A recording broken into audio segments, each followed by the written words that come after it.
It's a voice rarely heard, the voice of a formerly enslaved person. Few know that in the decades following emancipation, interviews were done in an effort to preserve their stories. And in tonight's Prime Focus, you'll hear some of what they said as part of our partnership with the 10 Million Names Project. ABC's Alex Verche brings us their stories in their words. I want you to tell me how you got your name. I got my name from President Jeff Davis. He was president of the Southern Confederation. He owned my grandfather and my father. My grandfather was a blacksmith, and my father had learned how to write a little bit in Richmond, Virginia before he brought him down there. You're listening to the voice of a formerly enslaved American, a man by the name of George Johnson. This rare and historic audio interview was recorded in 1941, almost 80 years after Mr. Johnson gained his freedom. He and his family worked on a plantation in Virginia owned by Confederate leader Jefferson Davis, a staunch opponent of abolition. In the interview, Johnson recalls a day in the life as an enslaved person. Did they drive the slaves down there in Davis's Bend very hard, or did they work them reasonable? Reasonable. You know, Master Joe gave my Jeff another boy, and boy was chopping cotton. Boy didn't kill, but the gang, you understand? He would come to hook the boy kill, you understand? That's the house of Master Joe boy. And that's what's the trouble, son. Said, Mr. Don't hook me, because I would kill the gang. Audio tape interviews like this are striking and uncommon, but are actually part of a long legacy of Black families, communities, and institutions, including historically Black colleges and universities, that lead the way in collecting and preserving the oral histories of the formerly enslaved people in the 19th and 20th centuries. In the 1930s and beyond, technology allowed some of these interviews to be recorded as part of both federal and independent projects. The details are often difficult to hear, but they remind us this history happened not too long ago, with names, faces, and stories. Do we know roughly how many of these recordings exist? The recordings are relatively rare, but the recordings come from a much larger and really important and in many ways unsung collecting effort that took place. In terms of audio technology, most of it was not recorded by audio because the technology didn't exist, at least in any kind of widespread accessible way when most of those were conducted. So it's really just a handful of audio recordings we have. In 1974, a woman named Celia Black, at the age of 114 years old and shortly before her death, recalled picking cotton in Texas as a child born into slavery. I didn't have to pick cotton or nothing. I didn't do nothing but work in the field. Worked in the field, oh goodness. Me and my husband would go out west and pick cotton. Go out west every year. We've been this year going out there picking cotton. One of the things that kind of struck me when you have an interview recorded in 1974, for some Black Americans, I mean, they're one generation removed from slavery. In some ways, we think of slavery as ancient history. We think of it as something that happened a very long time ago to people we couldn't possibly have known. I was 6, 7 years old in 1974. So it's kind of amazing that we were alive at the same time. I was alive at the same time who was someone who had been born enslaved. Alex Haley's Roots premiered on ABC just 3 years after this interview with Celia Black. What's your name? Kunta Kinte. Alex Haley came into his work, Roots, what became Roots really, through his grandmother's stories. So we're really talking about oftentimes great-grandparents at this point in the 70s. Dr. Kendra Field, chief historian of the 10 Million Names Project, and Harvard professor Vincent Brown explained how these recordings illustrate an enormous preservation effort.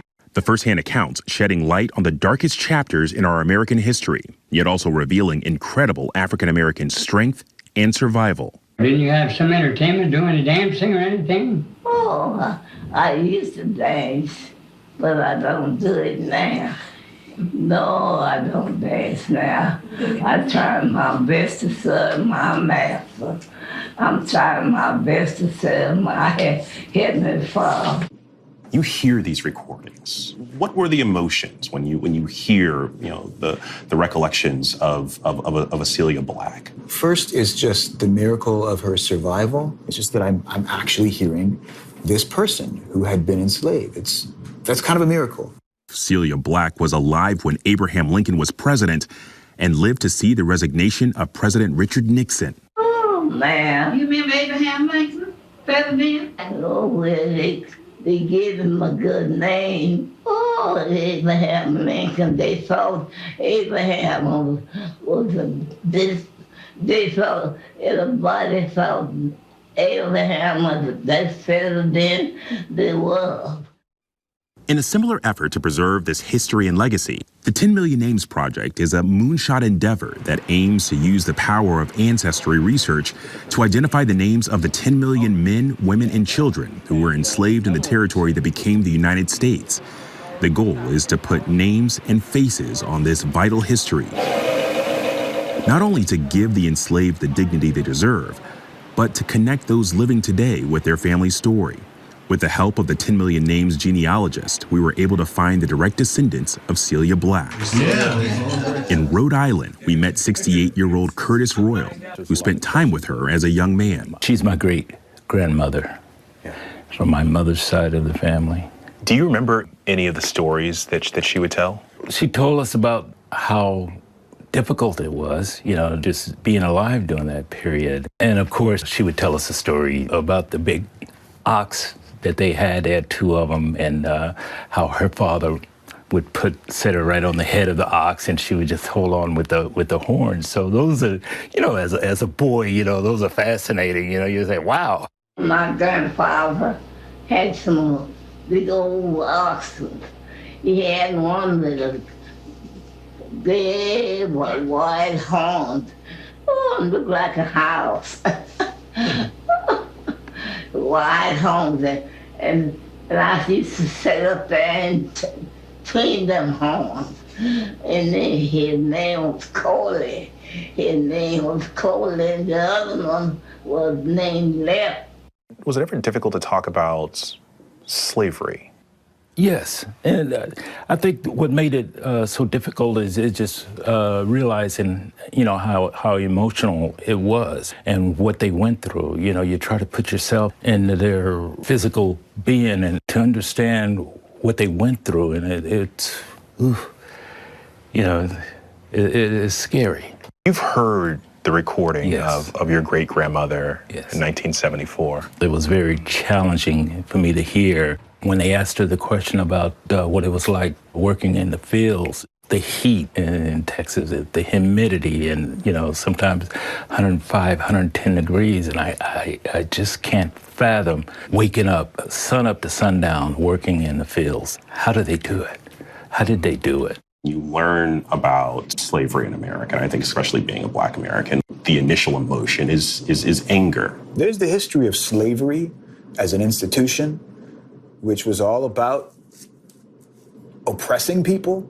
And that's a very dark history that I think should make us angry. But then there's an African-American history of survival through and beyond that institution. And that's kind of amazing. To hear people, accepting that I lived this life, it was incredibly hard, and I'm still here, and that I've survived, and I've got children, and I've passed on some kind of legacy. How does who's conducting these interviews and how they're conducting these interviews, how does that matter?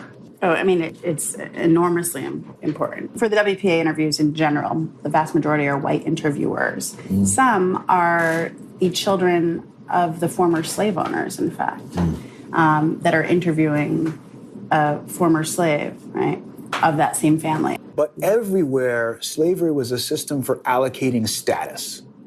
And slaves and ex-slaves were supposed to be low-status people. And so when they were talking to people who they perceived to be of higher status, they had to be very careful about what they said, right? Because those people could determine their fate. While many of the audio recordings don't reflect it, slaves were frequently subjected to heinous forms of abuse, including beatings, sexual assault, and forms of torture.